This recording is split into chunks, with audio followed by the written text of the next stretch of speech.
Hi Sven, Hi. how are you? Fine. Okay, can you introduce yourself to us? I'm Sven. I've got 4 children.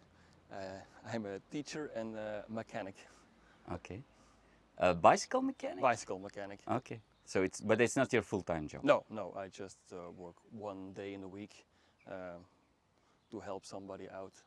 I started as a customer and ended up as a mechanic. Okay, okay, okay. So when was the first time that you heard or saw that the Bullitt existed?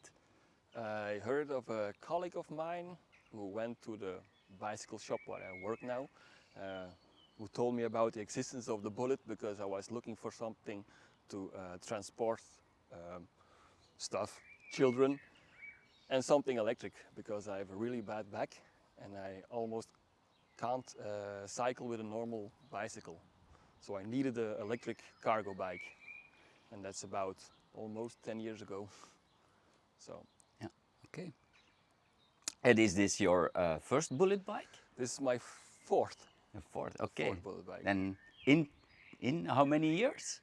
6. In 6 years, yeah, that's a lot. Yeah. Yeah, but I think there's a special reason for that. Yeah, because I work in the bicycle shop.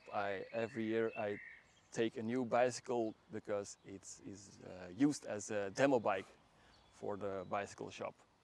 So we always have the newest of latest model in the shop or the latest color. So Yeah. that's why I'm. You change often. Yeah. Yeah. Okay. And it's always a Bullitt. You have never had No. the. I tried a lot of cargo bikes and I stick with the Bullitt. Okay. For me, it's the nicest bike or the best bike to ride with. Yeah. Okay. Okay. So my next question is, why did you choose the Bullitt, or did you buy a Bullitt? I bought my first Bullitt because I had small children then, and because of the problems with my back, I wanted to drive around with my children, but it had to be possible physically. So I was looking for a Bullitt, and the bicycle shop where I bought my other bike, the owner sold his own Bullitt, Okay. electric Bullitt, because he said, I don't need it, I'm young enough to cycle with a normal Bullitt, and he sold me his e-Bullitt. Yeah. So that was the That start. was my Yeah. my first one, Okay. Bullitts Plus, Okay. first generation e-Bullitt. So. Okay, so is the Bullitt your daily ride, or do you also or still own a car that you use?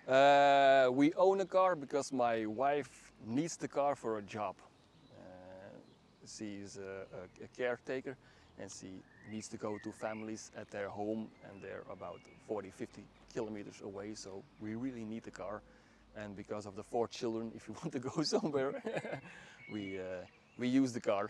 Yeah, But okay. it doesn't drive around much. We do about 10,000 kilometers per year. Yeah. So And you it's have not- any idea how many kilometers you do with a bike? Nowadays, because I work closely to home, I do about 2,000 kilometers a year. But with my first Bullitt, I did 4,000 kilometers a year. That's already quite some kilometers, yeah. Okay. Do you ever use the Bullitts to do longer trips or go on a bike holiday? Not yet, not yet. I am planning for a bike holiday with my children, with my oldest children. We have the dream to ride to Denmark with Okay. a bicycle. My oldest children are 16 and 14, so they're almost capable to ride to Denmark. Yeah. So, but my wife doesn't like cycling Okay. that much Okay. for longer trips. Yeah, so, yeah. so Okay. So you it's, have to convince her, yeah, or yeah. just do it with the 2 kids? with, Yeah, yeah. Okay. Okay, so do you have any idea what was the largest or most heavy cargo you hold on your bike? 140 kilos Okay, and what was that? a person. A very big person. Okay, yeah. I was somewhere with friends and someone wanted to try the bicycle.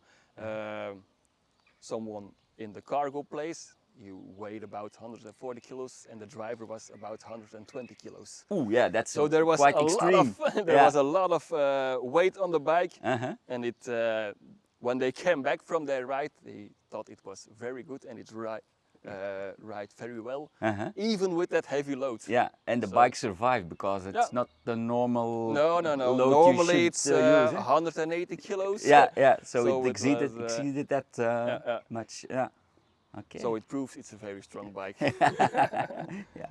But normal loads are about 60, 70, 80 kilos that I put into it. Okay. Yeah. And I see that you have like a cart behind the It's bike also. The hinterrust trailer, normally used to drive around or pick up broken bikes. Okay. Or even cargo bikes. Ah, yeah.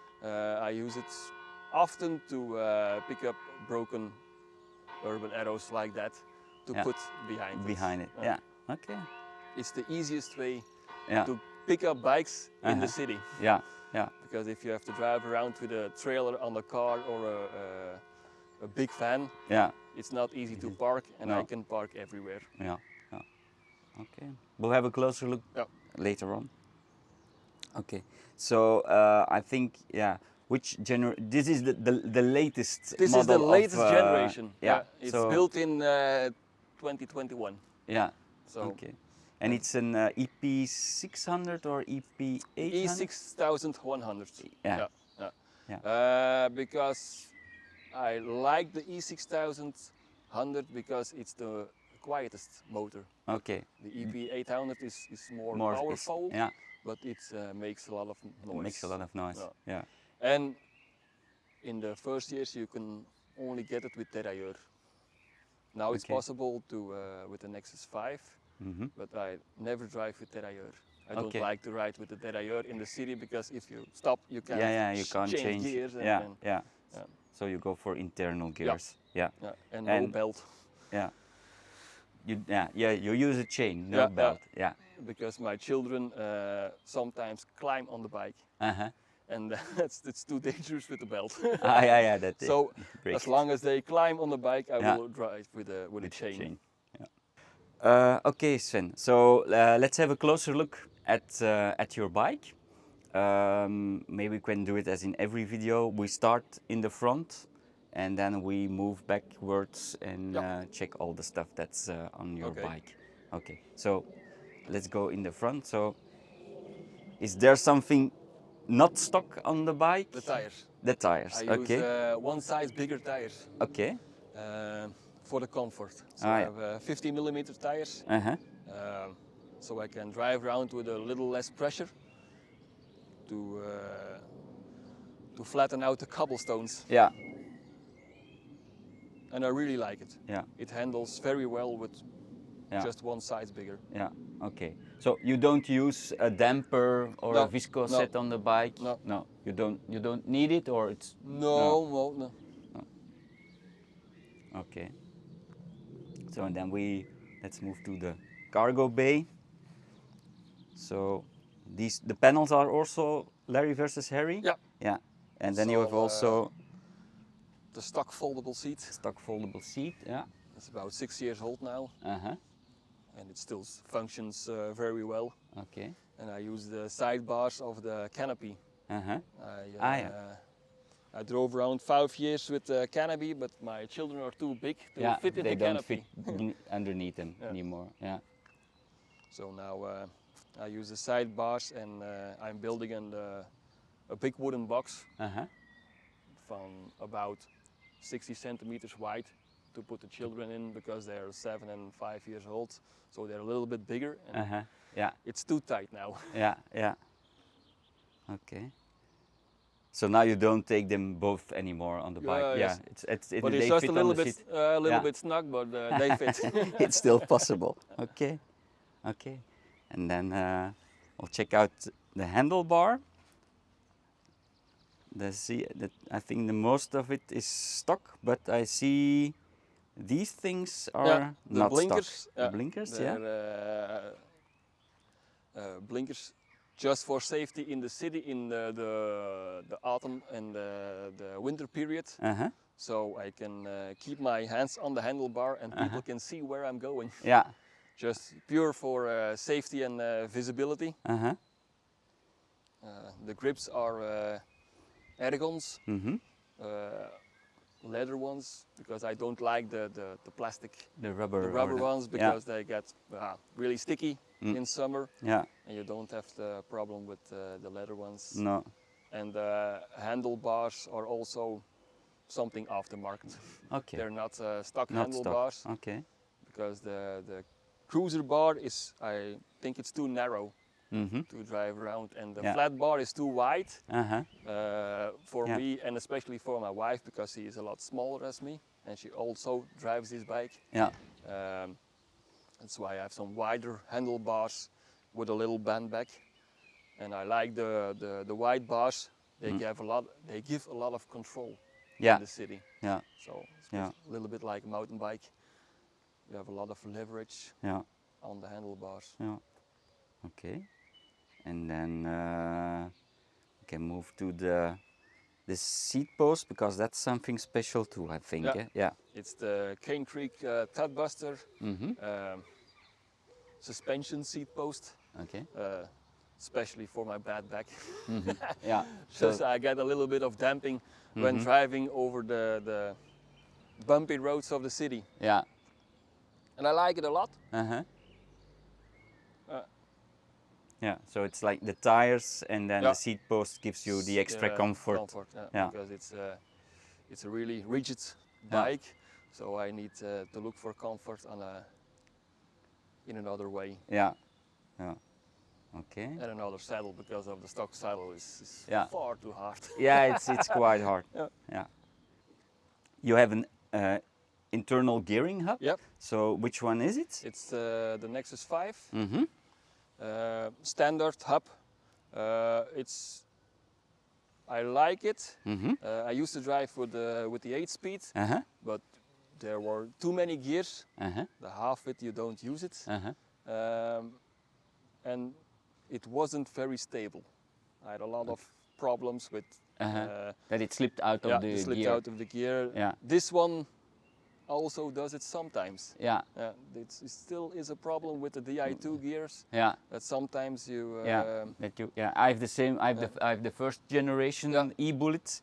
It's with a 7-speed, I think. Yeah. And it's also the same problem.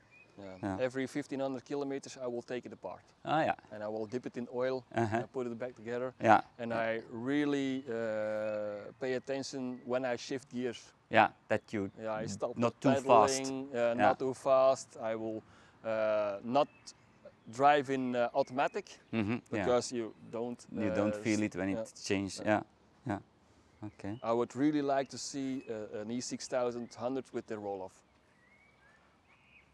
Yeah, from factory off. From factory off. Yeah. Stan's Bullitt was or is with a roll-off, but he bought it at Dr. Bike in Amsterdam. So those guys do it. So you get the pads for the roll-off. They exist, but you have to put it on afterwards. Yeah. So I would like to see it. Yeah, factory built. Factory built. Yeah. It would be an option to put an E6000 or an EP8. Okay, so when Hans sees this movie, put a roll-off please in the Hans, e-Bullitt. put a roll-off in the Bullitt. Okay. We also have an electric roll-off, but I don't know if it works very good. But it's always in combination with Bosch. Yeah. So it exists, but I'd rather like the mechanical roll-off.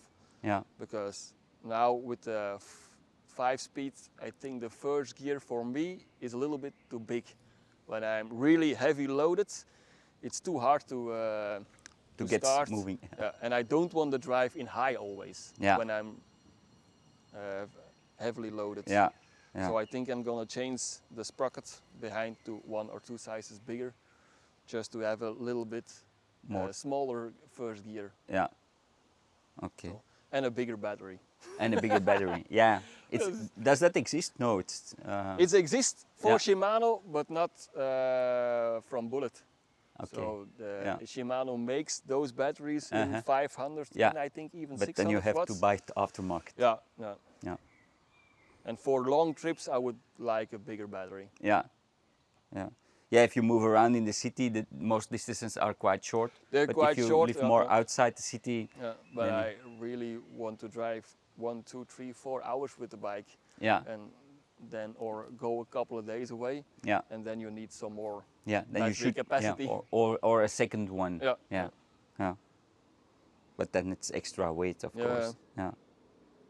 Okay. And in winter, you also need a lot of capacity.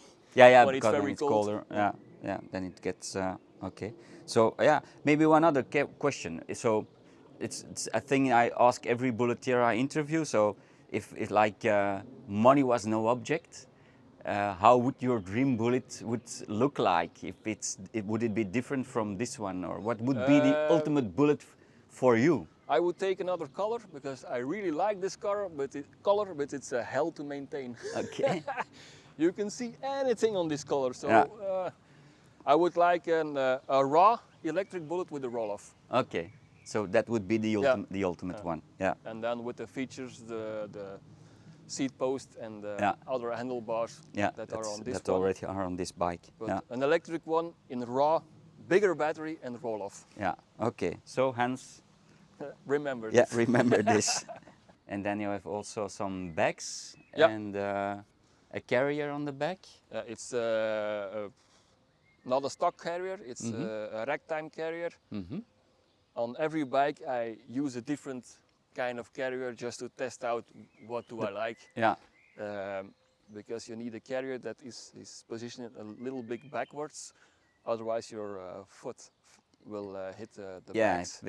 If you put the bags on it. And the stock carrier is, I think it's too narrow because I have loose bags and they tend to get in the wheel and damage it. Because I use the roll-up panniers. Yeah. You don't fix them at the back. They're just hanging. They're just loose. Yeah. Because I like this a lot. Because when I don't use them, I just roll them up and they're never in the way. Yeah. And they work just fine. They're not 100% watertight, but okay. It's just if you have 2 kids in the front, you need some extra space. Yeah. Okay. So and then we come to the trailer, and then the way you connected it to the bike.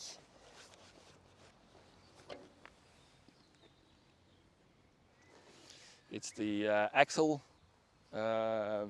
fixation of Weber. It's a very stable coupling. Okay. So it works very well. Yeah, and it's easy to remove it. Yeah. You have to remove the safety sling first. Push the button, give it a turn, and slide it back. And that's very goes very easy. fast. Yeah. And that stays on the bike. That stays always on the bike. Yeah. But it can have it endure heavy loads. Yeah. So you can put about 80 kilo, 100 kilos on the trailer. On the trailer. Okay.